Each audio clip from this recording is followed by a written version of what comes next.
Hi students, my name is Emma Reed. I'm an 8th grade math teacher, and today we are continuing our unit on exponents and scientific notation, and we're discussing adding and subtracting with scientific notation. So by the end of the lesson today, you should be able to reflect on the question, how do we add and subtract numbers given in scientific notation? Moving on to our introduction/launch, our warm-up today is a number talk.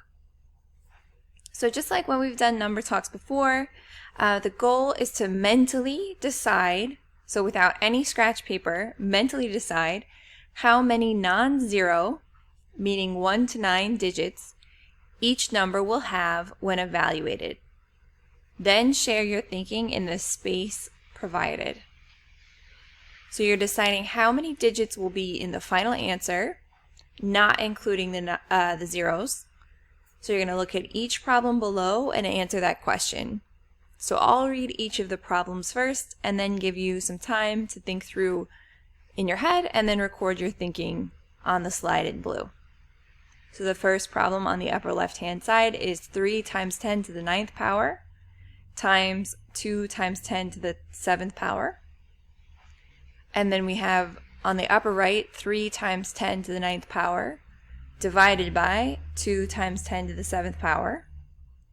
Bottom left, 3 times 10 to the 9th power plus 2 times 10 to the 7th power. And on the right, we have 3 times 10 to the 9th power minus 2 times 10 to the 7th power.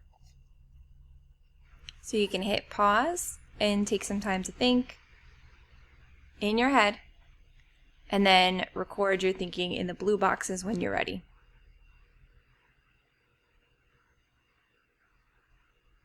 Next, we're moving into our Explore section. And in our Explore section, we're going to decide whether we agree or disagree with statements from other students. So your goal is to interpret the reasoning of 3 students, then state whether you agree or disagree with each of them and why. So Diego, Kieran, and Claire were wondering if Neptune and Saturn were side by side, would they be wider than Jupiter? So the information we're given is we have the diameter of Neptune, which is 4 7/10 times 10 to the 4th power, and the diameter of Saturn, which is 1 2/10 times 10 to the 5th power. They tried to add the diameters, 4 7/10 times 10 to the 4th kilometers, and 1 2/10 times 10 to the 5th kilometers, and here are the ways they approach the problem. Do you agree with any of them? Explain your reasoning on slides C, D, and E. So before we move on and look at each of the strategies, let's quickly just go through our 3 reads to interpret word problems. So our first read, as always, is what is this problem about? So think of your answer to that to yourself. And then we'll read it again and think about what is the question asking.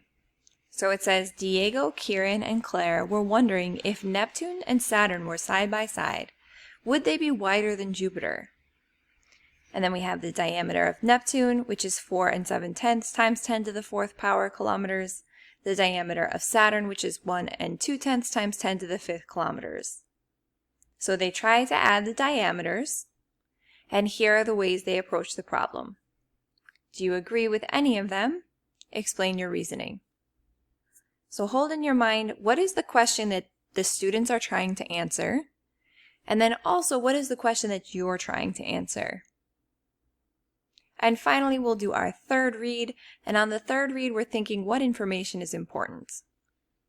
And I want you to think about what is the information that's important to these students? And then what is the information that's important to you? So we have Diego, Kieran, and Claire wondering if Neptune and Saturn were side by side, would they be wider than Jupiter? We're given the diameter of Neptune and the diameter of Saturn.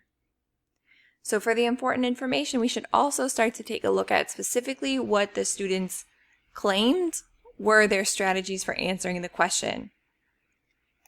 So first we have Diego. Diego says when we add the distances, we will get 4 7/10 plus 1 2/10 equals 5 9/10. The exponent will be 9. So the two planets are 5 and 9/10 times 10 to the 9th kilometers side by side. So take a moment, think about what information did Diego decide was important, and do you agree with Diego's strategy? Why or why not? Pause and think about which parts of his strategy you agree with, do you disagree with his strategy, and explain. Now that we've had some time to think about Diego, let's look at another student and decide whether we agree or disagree with their strategy. So on slide D, we have Kieran's strategy, and you're going to decide, do you agree or disagree with Kieran's reasoning, and explain. So Kieran wrote 4 and 7/10 times 10 to the 4th power as 47,000, and 1 and 2/10 times 10 to the 5th power as 120,000, and added them. So you can see 120,000 plus 47,000 equals 167,000. Do you agree or disagree with Kieran's reasoning, and explain? Pause and enter your answer in the blue space. And when you're ready, we'll look at Claire's strategy on slide E. So on slide E, we have Claire's strategy, and Claire says, I think you can't add unless they are the same power of 10. So she adds 4 and 7/10 times 10 to the 4th power kilometers and 12 times 10 to the 4th power kilometers to get 16 and 7/10 times 10 to the 4th power kilometers. Do you agree or disagree with with Claire's reasoning? Explain. So pause. If this makes you think any differently about anybody else's strategy, you can always go back and revise your thinking on the previous slides as well. And when you've had enough time to think and express your answer in the blue box, we will move on to slide F. On slide F, we're going to actually come up with an answer to the question that Claire, Kieran, and Diego were trying to answer before. So let's confirm our thinking. Jupiter has a diameter of 1 and 43/100 times 10 to the 5th power. Which is wider, Neptune and Saturn put side by side, or Jupiter? Show all of your work and all of your thinking. Pause to answer slide F. And when you've shown your thinking completely, you can move on to our summarizing section on slide G, and we're going to respond to our focus question that we started this lesson with, which was, how do we add and subtract numbers given in scientific notation?